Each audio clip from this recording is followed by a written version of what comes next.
The Gospel of Matthew. Have you ever stood at the edge of a canyon? The view is breathtaking, but the gap is too wide to cross. On one side, where you've come from. On the other, where you're meant to be.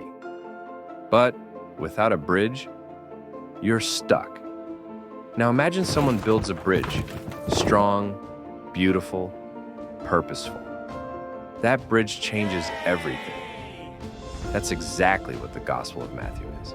It's not the first gospel written, but it's placed first because it connects two sides of God's story: the Old Testament's promises and the New Testament's fulfillment through Jesus.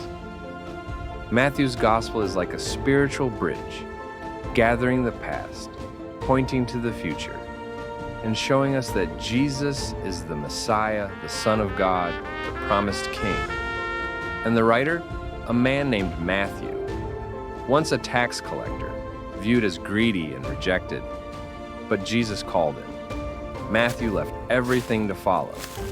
His life changed, and he wanted the world to know why.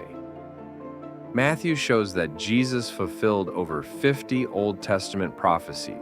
He's not just a good person, he's the king the world was waiting for. This kingdom came near through Jesus.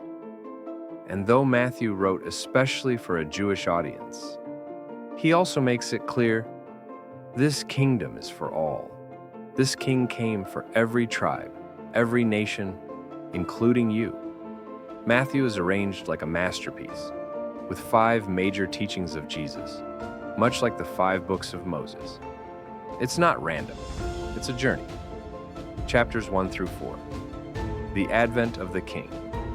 It begins with Jesus' genealogy and birth, then his baptism and temptation, proving he's the king God promised. Chapters 5 to 9, the authority of the king. It begins with the Sermon on the Mount, followed by miracles, showing he teaches and acts with divine authority. Chapters 10 to 12, the mission of the king's disciples. It begins with sending the 12, equipping them for mission, and preparing them for opposition.